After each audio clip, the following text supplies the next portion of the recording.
Precious wife, अपने husband के अलावा और किसको एक्सपेक्ट कर रही थी तुम? मे भी उस पार वाले इंसान को एक्सपेक्ट कर रही होंगी ना, जो पीछे पड़ गया था तुम्हारे, किसी भी वक्त तुम्हारा फायदा उठा लेता और तुम्हें पता भी नहीं चलता। देखो कुछ याद तो नहीं होता है, बट उसे समझ आ जाता है कि बाहर में कुछ ना कुछ तो हुआ है जो जंकुक इतना जेलस और इतना गुस्सा है। जंकुक देख के क्लोज चल के जाता है और उसकी जॉ टाइटली पकड़ लेता है। तुम्हें किसने किसने अलाउ किया इस मेंशन से बाहर जाने के लिए? किसने कहा था कि तुम इस मेंशन से बाहर कहीं भी घूम सकती हो अपनी मर्जी से? तुम्हें क्या ही फर्क पड़ता है जंकुक? तुम तो वैसे भी मुझसे छुटकारा पाना चाहते थे। छुटकारा पाना चाहता था तो अपने घर जाती ना, उस बार में जाने की क्या जरूरत थी? और तुम्हें पता है कि तुम्हारे साथ क्या क्या हो सकता था अगर मैं टाइम पे वहां ना पहुंचा तो? तुम्हें जेलसी हो रही है? तुम जेलस हो ना जंकुक? हाँ,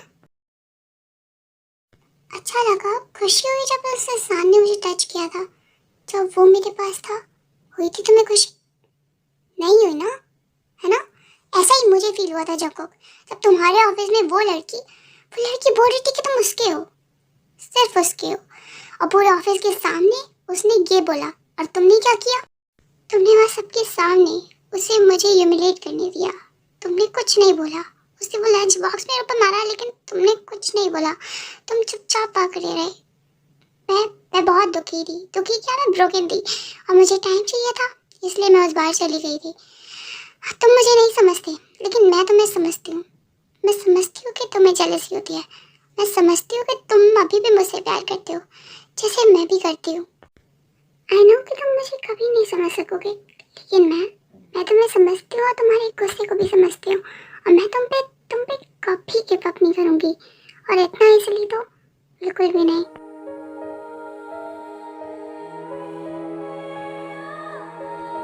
तुम्हारा दिमाग खराब हो गया? क्या कर रही हो?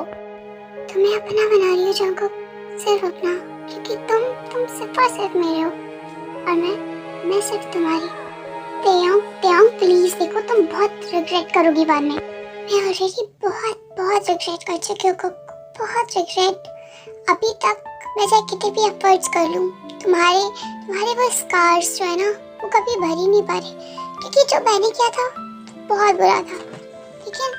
लेकिन प्लीज एक चांस दे दो। मैं सच में तुम्हारे बिना नहीं रह सकती। जस्ट एक चांस दे दो, एक बार माफ कर दो मुझे।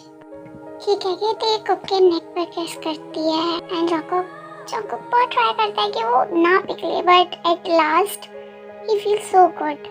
Please I am telling you, please, अगर बहुत रिग्रेट होगा, प्लीज मत करो। मैंने कहा ना, और रिग्रेट नहीं होगा मुझे पता है मैं क्या कर रही हूँ। एंड अब मुझे सिर्फ पेपर से तुम्हारी वाइफ नहीं बनना, इन रियल तुम्हारी वाइफ बनना है। वो फोर्सफुली सेक्स जो किया था वो नहीं चाहिए। वो जंकुक को पुल कर लेती है एंड किस करना स्टार्ट करती है, एंड जंकुक थोड़ी देर बाद रेजिस्ट नहीं कर पाता।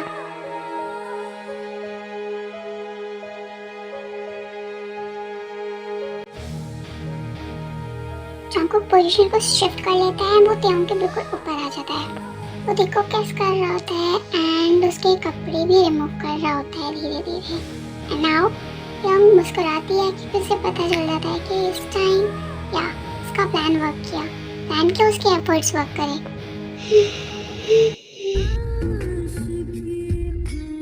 Are you ready, sweetheart, to take me fully?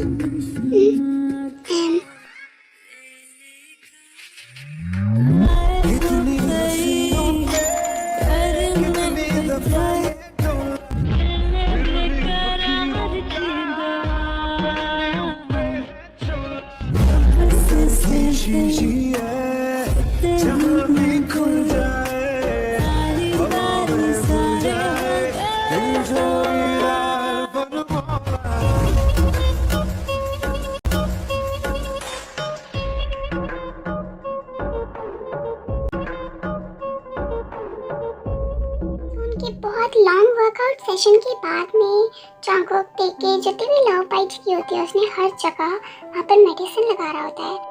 It's too good, it's too good. इस बार कुछ भी फोर्सफुली नहीं था थे। इस बार सब कुछ हम दोनों की मर्जी से था। और तुम कितनी सेंसिटिव हो यार, तुमको फीवर हो गया है। आई होप ये सुबह तक उतर जाए।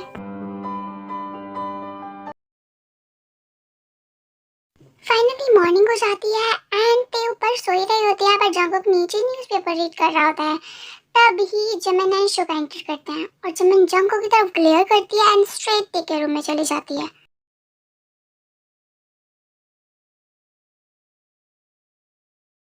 ते ते ते ओह माय गॉड, ओ तू इतनी वीक कैसे है? पर कोई वीक वीक नहीं हूँ, मैं जब मॉर्निंग में उठी हूँ ना तो ऐसा लग रहा है। तू कहाँ थी यार, कितने टाइम बाद मिल रही हूँ मैं तुझे।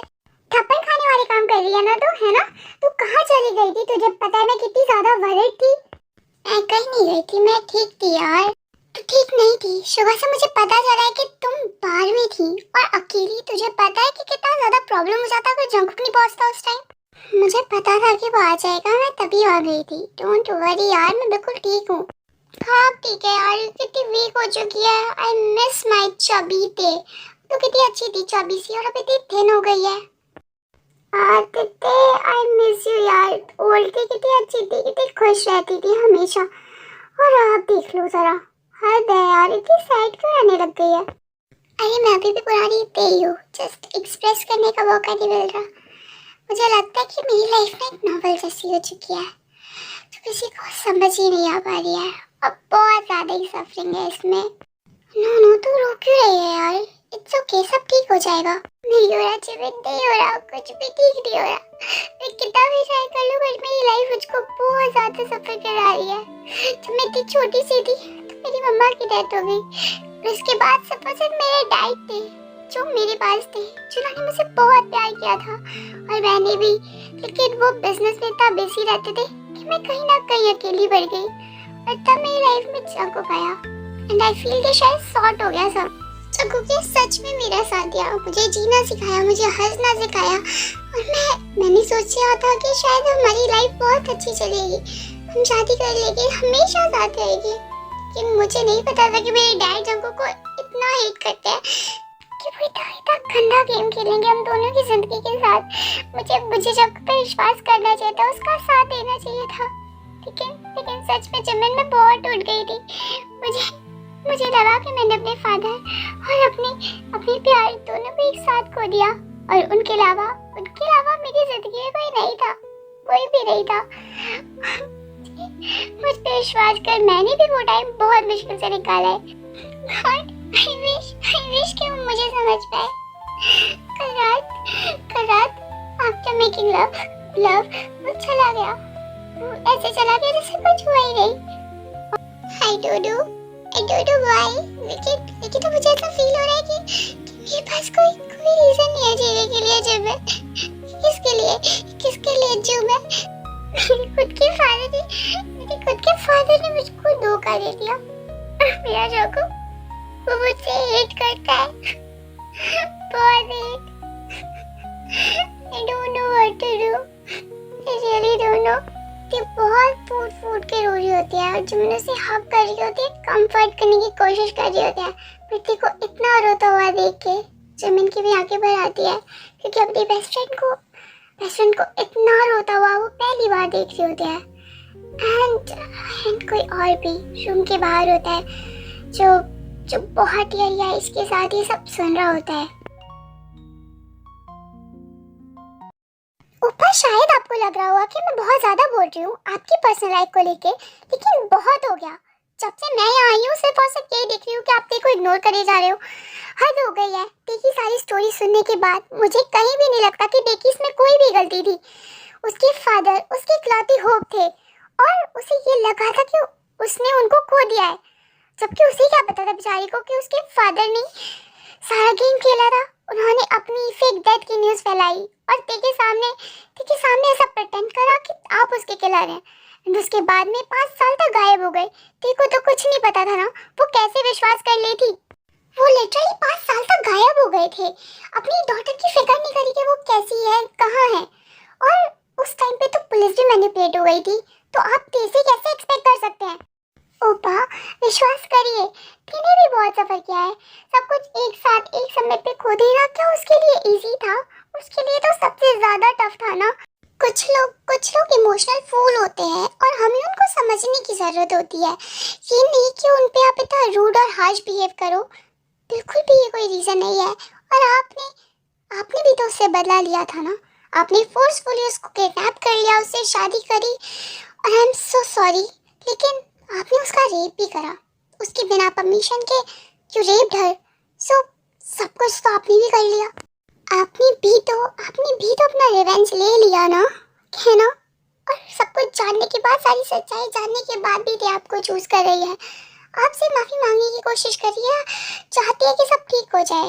लेकिन आप बिल्कुल भी नहीं पिघल रहे, पत्थर बने हुए हैं।